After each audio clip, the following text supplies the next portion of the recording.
السلام علیکم ورحمۃ اللہ وبرکاتہ۔ الحمد للہ ثم الحمد للہ، ہمارا 29ویں پارے کا یہ سیکنڈ لیکچر ہے اور یہ لیکچر نمبر 117 ہے۔ اور اس میں ہم ابھی سورہ قلم میں ہم باغ والوں کا قصہ پڑھیں گے۔ اس سے پہلے بھی ہم نے باغ والوں کا ایک قصہ پڑھا تھا، وہ سورہ کہف میں تھا۔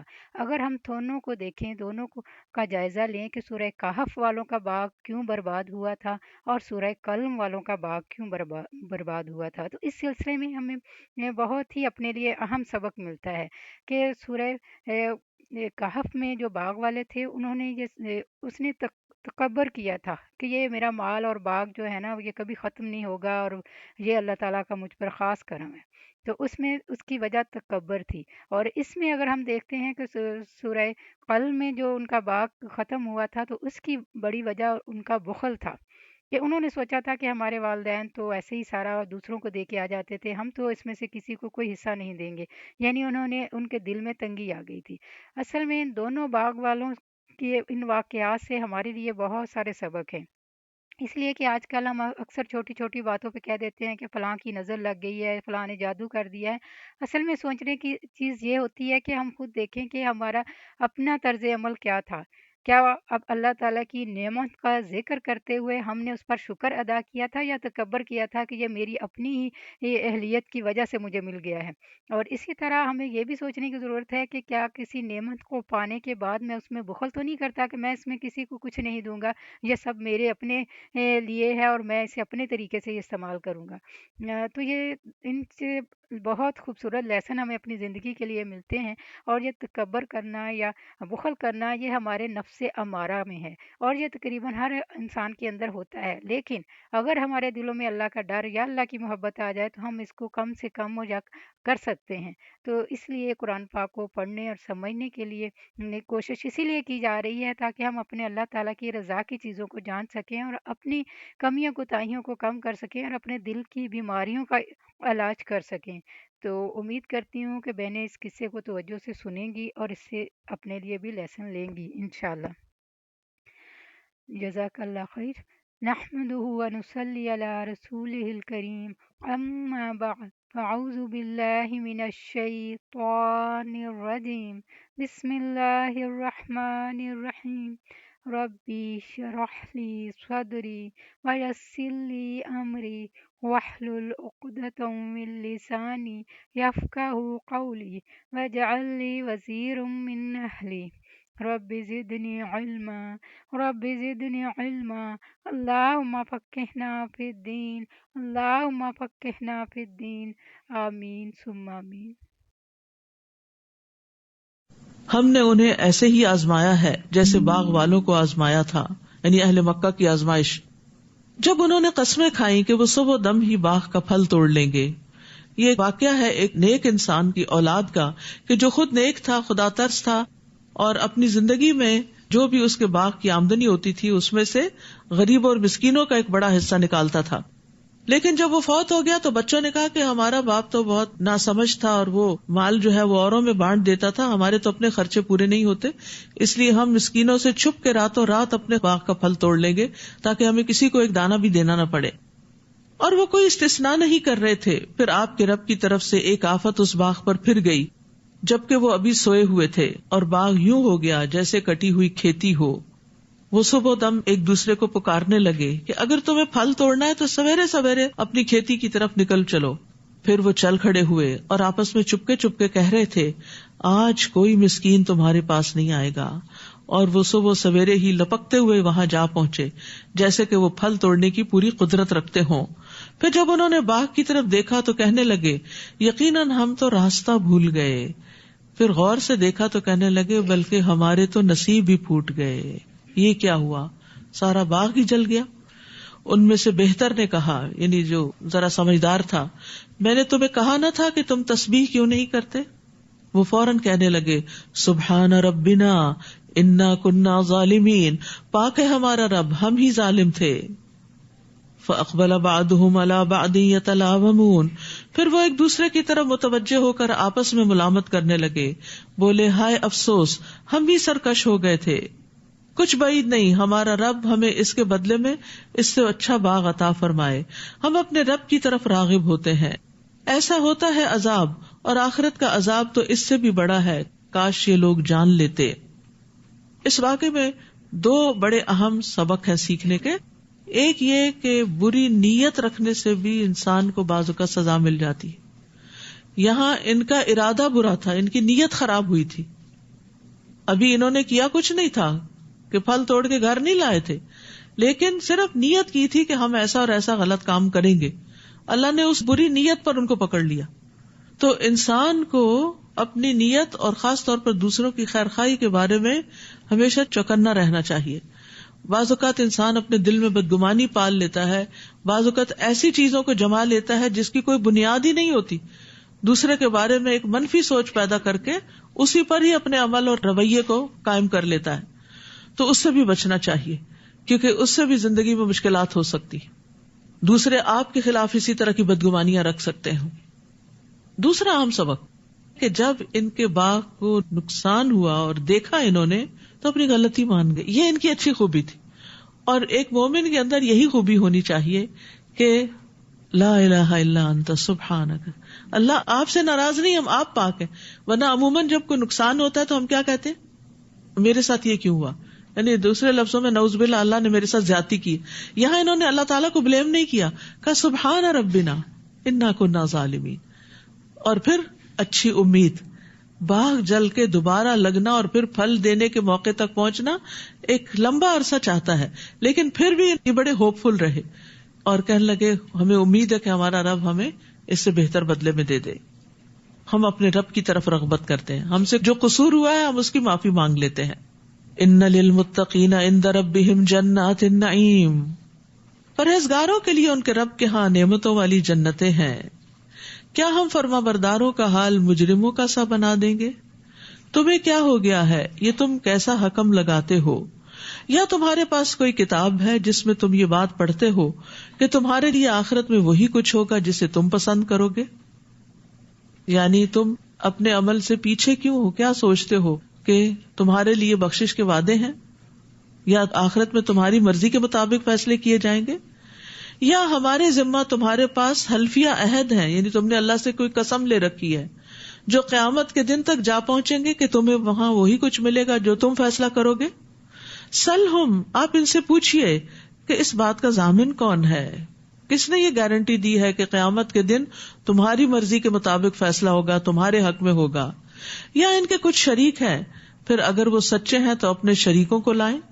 یوم یکشف عن ساق ویدعون الی السجود فلا یستطیعون، جس دن پنڈلی کھول دی جائے گی اور انہیں سجدہ کرنے کو بلایا جائے گا تو یہ سجدہ نہ کر سکیں گے. جو لوگ دنیا میں نماز نہیں پڑھتے، اللہ کے آگے نہیں جھکتے، رکوع نہیں کرتے، سجدہ نہیں کرتے، قیامت کے دن بھی جب انہیں سجدے کے لیے بلایا جائے گا تو وہ سجدہ نہ کر سکیں گے، وہاں محروم رہ جائیں گے. اور ایک روایت میں آتا ہے کہ وَيَبْقَى كُلُّ مُنَافِقٍ، ہر منافق باقی رہ جائے گا، بس وہ سجدہ کرنے کی طاقت نہ رکھے گا. اسی طرح ریاکار سجدہ نہ کر سکیں گے. یعنی دنیا میں جو لوگ دکھاوے اور ناموری کے لیے سجدے کرتے تھے، جب وہ سجدہ کرنا چاہیں گے تو ان کی پیٹھ تختے کی ہو جائے گی. خاشعۃ ابصارہم ترہقہم ذلہ وقد کانوا یدعون الی السجود وہم سالمون، ان کی نگاہیں جھکی ہوئی ہوگی اور ان پر ذلت چھا رہی ہوگی. یعنی آپ سوچئے کہ جب سب لوگ سجدے میں گئے اور وہ جا ہی نہیں پا رہے تو کس قدر شرمندگی ہوگی.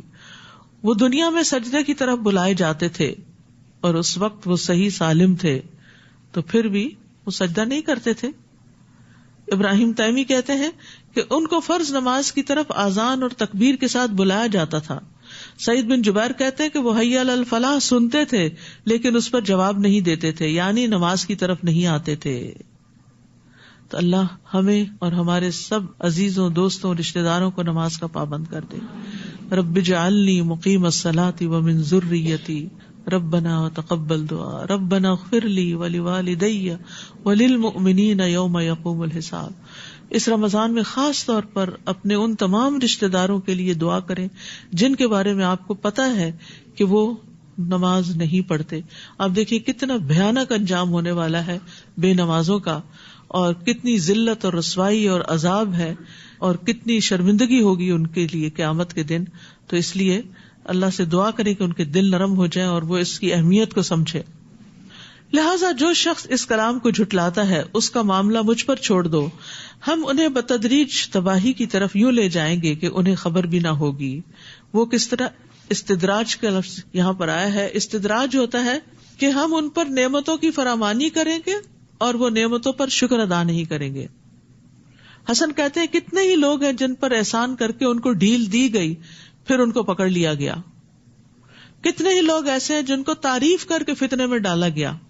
کتنے ہی لوگ ایسے ہیں جن کے عیبوں پر پردہ ڈال کر انہیں دھوکے میں ڈالا گیا. یعنی جب ان کی تعریف ہوئی تو وہ بھول گئے، انہوں نے کہا ہم تو پہلے ہی بہت اچھے ہیں اور کیا اچھا کرنا ہے. اور جس نے برائیاں کی، غلط پہ غلط کام کرتا گیا، پھر اس کے عیب ڈھانک لیے گئے، تو وہ جو دھوکا ہے وہ بھی استدراج ہے نفس کا. ابو روق کہتے ہیں جب انہوں نے کوئی غلطی کی ہم نے انہیں نعمت عطا کر دی، نئی غلطی پر نئی نعمت، اور انہیں معافی مانگنا فراموش کر دیا. جب کوئی حرام کام کر کے، غلط کام کر کے پکڑ نہیں ہوتی اور نعمت مل جاتی ہے تو انسان سمجھتا ہے وہ میرا کام جو غلط تھا، وہ ایسے ہی لوگ کہتے ہیں غلط تھا، وہ بالکل صحیح تھا، تو پھر وہ توبہ بھی نہیں کرتا. یہی نفس کا دھوکا ہے. اللہ تعالیٰ اس سے بچائے. اور میں ان کی رسی دراز کر رہا ہوں، بلا شبہ میری تدبیر کا کوئی توڑ نہیں. یا آپ ان سے کوئی صلہ مانگتے ہیں کہ وہ تاوان کے بوجھ سے دبے جا رہے ہیں، یا ان کے پاس غیب ہے جسے وہ لکھ لیتے ہیں. بس آپ اپنے رب کے حکم کے انتظار میں صبر کیجیے اور مچھلی والے یونس کی طرح نہ ہو جائیے جب انہوں نے پکارا اور وہ غم سے بھرے ہوئے تھے. اذ نادا وہو مقذوم، اگر انہیں ان کے رب کے فضل نے نہ سنبھال لیا ہوتا تو وہ برے حالوں ایک چٹیل میدان میں پھینک دیے گئے تھے. چنانچہ ان کے رب نے انہیں چن لیا اور صالحین میں شامل کر دیا. اور کافر لوگ جب قرآن سنتے ہیں تو آپ کو ایسی نظروں سے دیکھتے ہیں گویا آپ کے قدم ڈگمگا دیں گے اور کہتے ہیں یہ تو ایک دیوانہ ہے. تو اس آیت سے بھی پتہ چلتا ہے کہ نظر لگنا برحق ہے، یعنی آپ کو ایسی نگاہوں سے دیکھتے ہیں کہ گویا آپ کے قدم ہلا دیں گے، آپ کی ثابت قدمی پہ خلل آ جائے گا. تو اس لیے انسان کو نظر بد سے بچنے کی دعا کرتے رہنا چاہیے. وما هو الا ذکر للعالمین، حالانکہ یہ قرآن تمام اہل عالم کے لیے نصیحت ہے. سورۃ الحاقہ. بسم اللہ الرحمن الرحیم. الحاقہ ما الحاقہ وما أدراك ما الحاقة كذبت ثمود وعاد بالقارعة فأما ثمود فأهلكوا بالطاغية وأما عاد فأهلكوا بريح صرصر عاتية. شروع کرتی ہوں اللہ کے نام سے جو بے انتہا مہربان نہایت رحم فرمانے والا ہے. الحاقہ ما الحاقہ وما ادراک ما الحاقہ، سچ مچ ہو کر رہنے والی، وہ سچ مچ ہو کر رہنے والی کیا ہے اور آپ کیا سمجھے کہ وہ سچ مچ ہونے والی کیا ہے. اشارہ ہے قیامت کی طرف. یہ قیامت کے ناموں میں سے ایک نام ہے. اور قیامت کیا ہے؟ فیصلوں کا دن ہے. اگلے پچھلے سارے لوگ ایک مقررہ دن میں جمع ہوں گے. اس دن آنکھیں پھٹی ہوئی ہوں گی، لوگ اپنے مقدموں کے فیصلے کا انتظار کر رہے ہوں گے. لیکن پچھلی تمام قوموں نے اس کو جھٹلا دیا. کذبت ثمود وعاد بالقارعہ، قوم سمود اور عاد نے کھڑکھڑانے والی قیامت کو جھٹلایا تھا.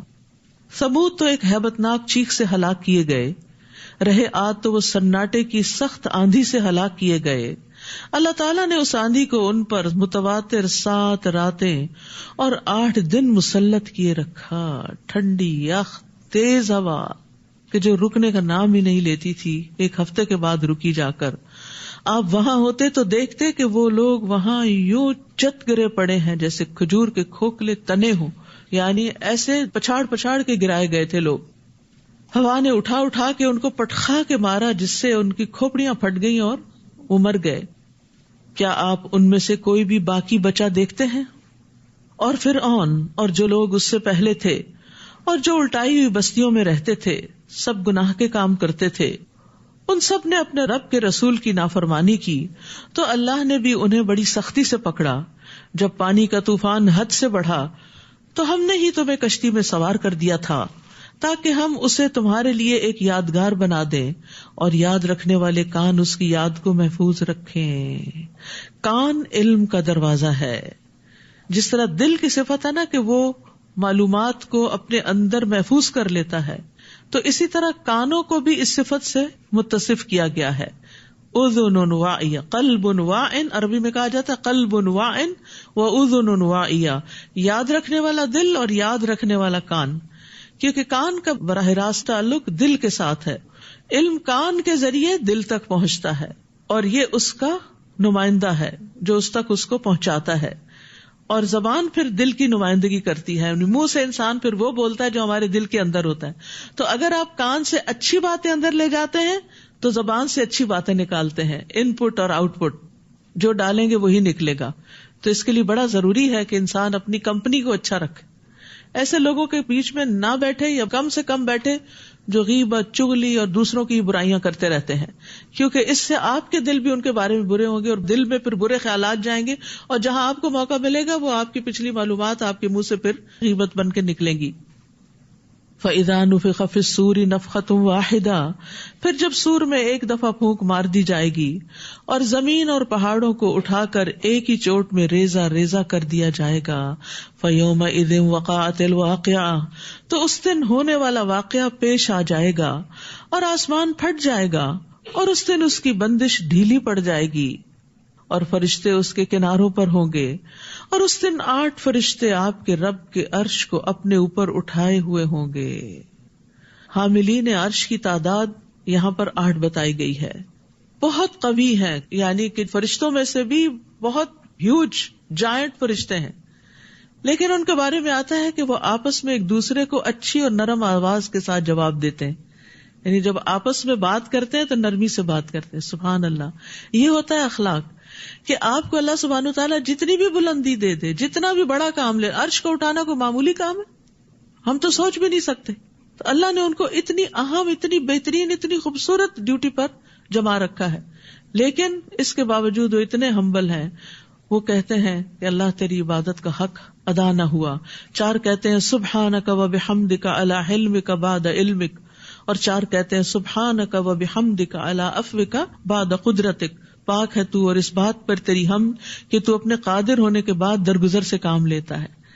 اور یہ فرشتے مومنوں کے لیے دعائیں بھی کرتے رہتے ہیں، زمین والوں کے لیے استغفار کرتے رہتے ہیں. عرش کا بھی ثبوت ملتا ہے اس آیت سے. قیامت کے دن عرش کے نیچے ہی فیصلے ہوں گے. نبی صلی اللہ علیہ وسلم عرش کے نیچے سجدہ کریں گے اور آپ سے کہا جائے گا کہ آپ اپنا سر اٹھائیں، شفاعت کریں، آپ کی شفاعت قبول کی جائے گی، مانگیں آپ کو دیا جائے گا. قیامت کے دن موسیٰ علیہ السلام عرش کے پائے کو تھامے ہوئے ہوں گے. قیامت کے دن عرش کا سایہ پانے والے اعمال کا بھی لحاظ رکھنا چاہیے اور کرتے رہنا چاہیے، کیونکہ اس دن اللہ کے سائے کے سوا کوئی سایہ نہ ہوگا.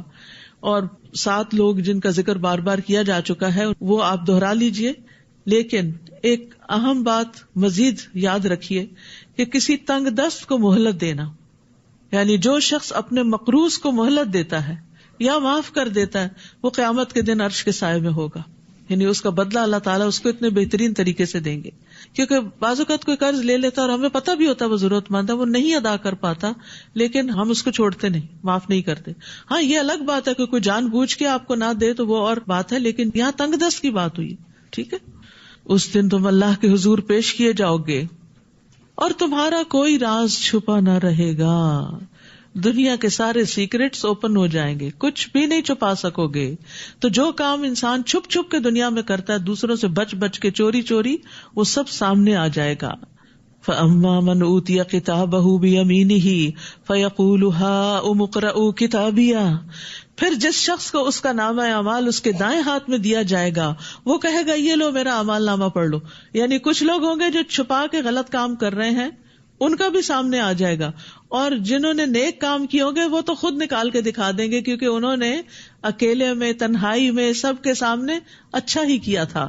تو ان کو اپنی بک آف ڈیڈ دکھانے میں کوئی ڈر شرمندگی نہیں ہوگی، بلکہ وہ خوش ہو رہے ہوں گے.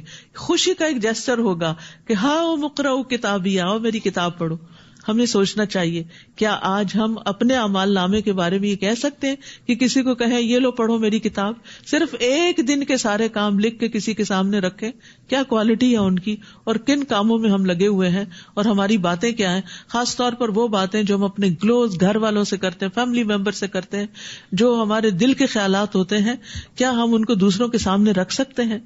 تو زندگی ایسے ہی گزارنی چاہیے. اللہ ہمیں توفیق دے کہ ہمارے ظاہر و باطن میں کوئی فرق نہ رہے، اور ہم تنہائی میں بھی اچھے ہوں اور سب کے سامنے بھی اچھے ہوں.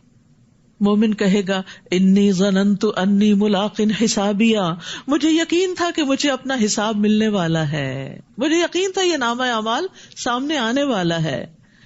تو عقل مند انسان جو ہے وہ یوم حساب سے بے خوف نہیں ہوتا، اعمال ناموں کے ملنے سے بے خوف نہیں ہوتا.